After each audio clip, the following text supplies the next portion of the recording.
हाय, आपके साथ मैं हूँ Surabhi Sharma. India TV YouTube channel subscribe करिए, बेल आइकन दबाएं। शुरू हो चुका है चुनाव धमाका। ब्रेकिंग न्यूज का तूफान। बंगाल में ठीक 11 घंटे बाद चौथे राउंड के चुनाव में 44 सीटों पर वोटिंग शुरू हो जाएगी, लेकिन उससे पहले आज बंगाल में जबरदस्त फाइट हुई। पत्थर चले, जुबानी हमले हुए, हिंदू मुसलमान भी खुल्लम खुल्ला हुआ। आज बंगाल में गृह मंत्री अमित शाह वर्सेस ममता बनर्जी की जुबानी जंग सबसे बड़ी ब्रेकिंग न्यूज बनी। ममता के पुराने विधानसभा सीट भवानीपुर में अमित शाह ने डोर टू डोर कैंपेनिंग भी की, तो ममता बनर्जी ने अमित शाह पर अपने मर्डर का प्लान करने का आरोप लगा दिया। अमित शाह ने आज ममता और ओवैसी को कैसे पॉइंट टू पॉइंट जवाब दिया, ये मैं आपको बताऊंगी। लेकिन सबसे पहले बात पीरजादा अब्बास सिद्दीकी की। आईएसएफ चीफ और फुरपुरा शरीफ के पीरजादा अब्बास सिद्दीकी ने आज दक्षिण 24 परगना के बादुड़िया में रैली की। बादुड़िया सीट से कांग्रेस पिछली बार 9 सीटें जीतती रही, लेकिन 2016 में कांग्रेस ने जिस विधायक को जीत मिली वो अब टीएमसी से चुनाव लड़ रहा है और कांग्रेस महागठबंधन के प्रत्याशी से टक्कर है। बादुड़िया में मुस्लिम वोटरों की तादाद बहुत ज्यादा है, जिसे अपने पाले में लाने के लिए आज अब्बास सिद्दीकी ने रैली की और ममता बनर्जी पर सीधा अटैक किया। बोले ममता विभाजन की राजनीति करती हैं, वो एक बार फिर मुसलमानों को बेवकूफ बनाने की कोशिश में है। अब्बास से इंडिया टीवी संवाददाता पवन नारा ने एक्सक्लूसिव बातचीत की, जरा वो सुनिए। दो दौर का चुनाव हो चुका है, किस तरह से आकलन है आपका? ममता दीदी सीधे तौर पर कह रही है कि मुसलमानों का वोट बंटना नहीं चाहिए। यही तो विभाजन का राजनीति है, इसीलिए तो हमारे बंगाल में हिंसा ज्यादा हो रहे है। ये विभाजन राजनीति में नहीं होना चाहिए। राजनीति राष्ट्र सेवा को कहते हैं, इंसान की सेवा को कहते हैं, राष्ट्रवासी की सेवा कहते हैं। ये नहीं बोलना चाहिए, इसी बोल के मुसलमान को बेवकूफ बनाने की कोशिश कर रहे हैं। एक सवाल ये कि जिस तरह से चुनाव हो चुका है, कितनी सीटों पे आपको लग रहा है फिलहाल मुकाबला टीएमसी और बीजेपी में नजर आ रहा है? आप कहाँ हैं? नहीं, बीजेपी टीएमसी तो एक ही पार्ट है। संयुक्त मोर्चा का सरकार बन रहा है। संयुक्त मोर्चा का सरकार बन रहा है। कितनी सीटें अभी तक? देखिए ना, आदमी का कितना भीड़ है, जहाँ जहाँ जा रहे हैं सब जीत रहे हैं हम। क्या आप मुस्लिम वोटों को विभाजित करवा रहे हैं? नहीं, हम इंसान की वोट ले रहे हैं। और अमित शाह ने आज कोलकाता में प्रेस कॉन्फ्रेंस कर ममता बनर्जी और ओवैसी दोनों को चुन चुनकर जवाब दिया। शाह का अटैक सुनने से पहले उनकी कैंपेनिंग की तस्वीरें भी देख लीजिए। शाह ने आज भवानीपुर में डोर टू डोर कैंपेनिंग की। कोलकाता के जगतल और उत्तरी 24 परगना के मध्यमग्राम में रोड शो किया। मध्यमग्राम में अमित शाह शाम 6 बजे के करीब पहुंचे और अमित शाह के कैंपेनिंग का अंदाज बंगाल चुनाव में ब्रेकिंग न्यूज बन गया। अमित शाह आज उस भवानीपुर में चुनाव प्रचार करने पहुंचे जो ममता बनर्जी का गढ़ माना जाता है। भवानीपुर से ममता ने 7 बार चुनाव जीता है। ममता की उसी पुरानी सीट भवानीपुर में आज अमित शाह घर घर घूमकर बीजेपी के लिए वोट उन्होंने मांगे। जय श्री राम। आप लोग कहाँ जाएंगे? बस के कमल को वोट देना है। रुद्रनील हमारे प्रत्याशी में कहाँ है? रुद्रनील भाई तो आपने देखा जय श्री राम के नारे लग रहे हैं। बाकायदा अमित शाह को तिलक लगाकर उनका अभिनंदन किया जा रहा है। बीजेपी ने भवानीपुर सीट से रुद्र अनिल घोष को उम्मीदवार बनाया है। आज बंगाल चुनाव में पहली बार डोर टू डोर कैंपेनिंग कर रहे अमित शाह ने भवानीपुर सीट पर जीत हार का क्या अनुमान लगाया, जरा वो भी सुन लीजिए। मैं आज भवानीपुर जाकर आया हूं। दीदी के कारण ही उनकी पुरानी सीट भी बड़े मार्जिन से तृणमूल कांग्रेस हार रही है। रुद्रनील घोष प्रचंड मार्जिन से भवानीपुर जीतेंगे। डोर टू डोर कैंपेन के बीच अमित शाह कोलकाता में बीजेपी के फाउंडर मेंबर समरेंद्र प्रताप बिस्वास के घर पहुंचे। समरेंद्र के घर पहुंचकर शाह ने लंच भी किया।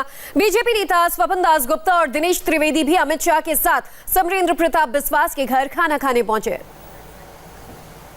और अमित शाह का भवानीपुर में डोर टू डोर प्रचार देख जैसे ममता का ब्लड प्रेशर हाई हो गया।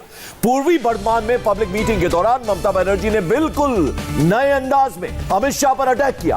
आज सेंटिमेंटल कार्ड खेला और इसे खेलते हुए ममता ने कहा कि अमित शाह मेरे मर्डर का प्लान बनवा सकते हैं। अमित शाह पर आरोप लगाते हुए दीदी ने कहा कि आपने मेरा पैर तुड़वा दिया, अब खून कराने का प्लान भी बनाओगे। सुनिए ममता ने और क्या क्या बोला।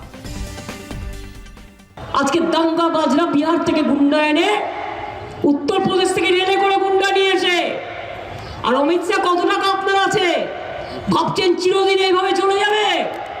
কোটি কোটি টাকা বিলোচ্ছেন, আর কারো 500 টাকা থাকলে এজেন্সি বিলিয়ে দিচ্ছেন, এজেন্সি পাঠিয়ে দিচ্ছেন। আপনাদের এত টাকা এলো কোত্থেকে? এত টাকা এলো কোত্থেকে? একটা মিটিংয়ে কত টাকা নেন? আমি এসব কথা বলার পরে আমি জানি আপনারা আমাকে খুন করবার প্ল্যান করবেন। আমার পাটা চোট করে দিয়েছেন, এবার খুন করার প্ল্যান করবেন। আমার যায় আসে না, আমি যতদিন বাঁচবো আমি বাঘের বাচ্চার মতো লড়বো। ममता बनर्जी का सीआरपीएफ पर दिया बयान बंगाल चुनाव की बड़ी हेडलाइन बनी हुई है। ममता के बयान को लेकर गृह मंत्री अमित शाह ने आज बड़ा हमला बोला।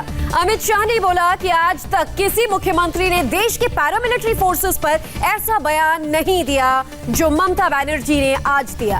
शाह ने यह भी कहा ममता हार के डर से बौखला गई है, सियासी फायदे के लिए जवानों पर सवाल उठाने लगी है।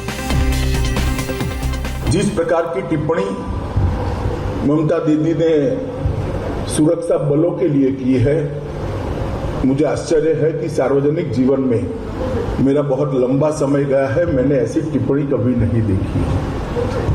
कोई राज्य की मुख्यमंत्री और राजनीतिक दल की अध्यक्षा अगर ये कहती है कि सीएपीएफ का आप घिराव कर लो, उनको घेर लो, रोक लो, मैंने ऐसा दृश्य मेरे राजनीतिक जीवन में देखा है। ये क्या कहना चाहती है? लोगों को अराजकता की ओर ले जा रही है, चुनाव को शांतिपूर्ण ढंग से समाप्त नहीं होने देना उनका उद्देश्य है, या फिर हर बार की तरह रेगिंग से चुनाव जीतने का उद्देश्य है। और ममता बनर्जी के जिस बयान पर आज अमित शाह ने सवाल उठाए, उस पर चुनाव आयोग भी नोटिस दे चुका है। आयोग ने मुख्यमंत्री ममता बनर्जी से कल तक जवाब भी मांगा है। ममता ने अपने समर्थकों से सीआरपीएफ का घेराव करने की अपील की थी। उन्होंने आरोप लगाया था कि सुरक्षा बलों के जवान तृणमूल कांग्रेस के लोगों को वोट डालने से रोक रहे हैं। अब इलेक्शन कमीशन ने इस बयान को अफसोसजनक बताते हुए उन्हें नोटिस दिया है। हुगली के तारकेश्वर में मुस्लिम वोट के लिए ममता ने जो बयान दिया था, उस पर भी उन्हें आज ही चुनाव आयोग को जवाब देना था। और अब आपको ममता का वो बयान भी सुनाते हैं जिसे लेकर पहले चुनाव आयोग ने ममता से जवाब मांगा और आज अमित शाह ने भी टारगेट किया। সিআরপিএফ যদি গন্ডগোল করে আমি আপনাদের মেয়েদের বলে দিচ্ছি, আপনারা ওদের ঘেরাও করে রাখবেন একদল, আর একদল ভোট দিতে যাবেন। একদল ঘেরাও করবেন, একদল ভোট দিতে যাবেন। একদল ঘেরাও করবেন, একদল ভোট দিতে যাবেন। ভোট নষ্ট করবেন না। আপনি যদি শুধু ঘেরাও করে রাখেন তাহলে ভাববে ভালোই তো, ভোটটা তো পড়লো না। ওর এটাই কিন্তু চাল, এটাই বিজেপির চাল। আর আপনার চাল হচ্ছে আপনি যেমন গ্রামে আপনাকে ভয় দেখালে আপনি ভয় পাবেন না, তেমনি ওকে দাঁড়িয়ে কথা বলবেন মানে ঘেরাও। ঘেরাও ওইভাবেও করতে হবে, এটা কথা বলবেন, দেখে নেবেন পরিস্থিতি অনুযায়ী। কিন্তু ভোটটা কিন্তু সবাই। आज ओवैसी भी 2 रैलियां करने वाले थे, मगर दोनों रैलियां कैंसिल हो गई। पहली आसनसोल में और दूसरी सागर दिघी में। लेकिन कल दिनाजपुर की रैली में ओवैसी का मोदी पर कसा तंज आज भी सोशल मीडिया पर ब्रेकिंग न्यूज बना रहा। कल चुनाव धमाका में ही मैंने आपको जुल्फिकार और प्रधानमंत्री नरेंद्र मोदी की तस्वीर पर ओवैसी का तंज भी सुनवाया था। कहा था कि जुल्फिकार ने मोदी के कान में कहा कि वो एनआरसी का कागज नहीं दिखाएंगे। ओवैसी के उसी तंज का जवाब आज गृह मंत्री अमित शाह ने दिया। अमित शाह से जब ओवैसी के कमेंट पर सवाल पूछा तो उन्होंने जवाब में कहा ओवैसी किसी हिंदू के साथ फोटो क्यों नहीं खिंचवाते।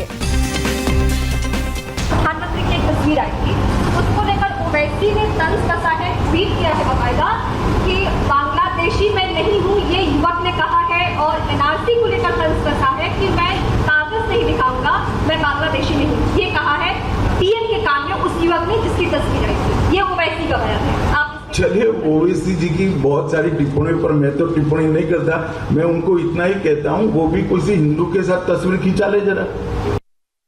ओवैसी ने जुल्फिकार के मन की बात पर तंज कसा था, लेकिन अब बीजेपी कार्यकर्ता जुल्फिकार ने ओवैसी पर जबरदस्त पलटवार किया। उन्होंने ओवैसी को उन्हीं के अंदाज में जवाब दिया। कहा कि वो अपनी ही नहीं अपने परदादा के कागज भी दिखाएंगे। जुल्फिकार ने ओवैसी को मुसलमानों को भड़काने से बाज आने की नसीहत दे डाली।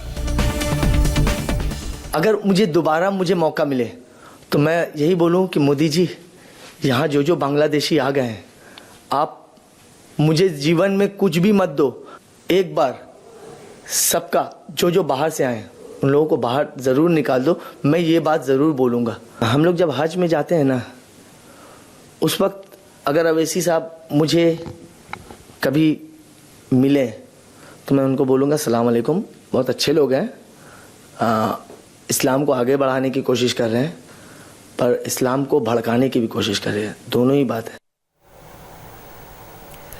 कोलकाता में कल रात केंद्रीय मंत्री गजेंद्र सिंह शेखावत के काफिले पर हुए हमले का एक नया वीडियो सामने आया है। अटैक का लेटेस्ट वीडियो डरा देने वाला है।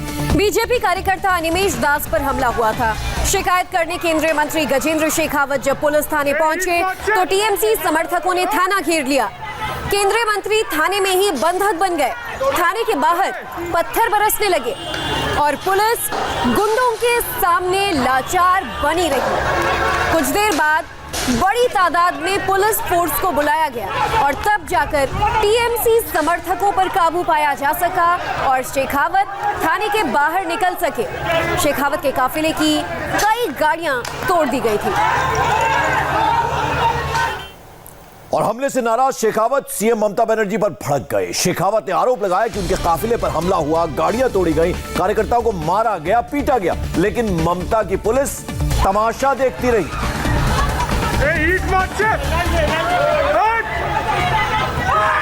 कल जो घटना घटी क्या था, देख रहा था मैं थाने के बाहर तमाम टीएमसी के कार्यकर्ता आ गए थे। ये भारतीय जनता पार्टी के कार्यकर्ताओं पर हमला करना, उनको डराना, आम जन में भय पैदा करना और भय पैदा करके फेयर एंड फ्री इलेक्शन न हो पाए।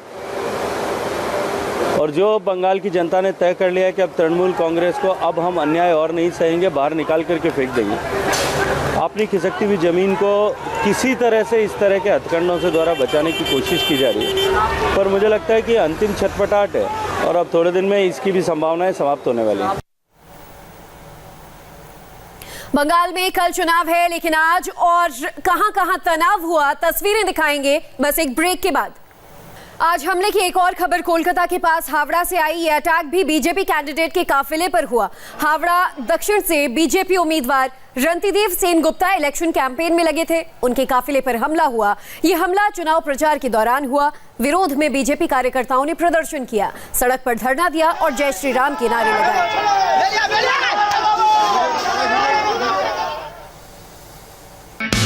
हाय, आई एम सुरभि शर्मा। खबरों से अपडेट रहने के लिए India TV YouTube channel subscribe करिए, साथ में बेल आइकन जरूर दबाएं। जुड़े रहें इंडिया टीवी के साथ।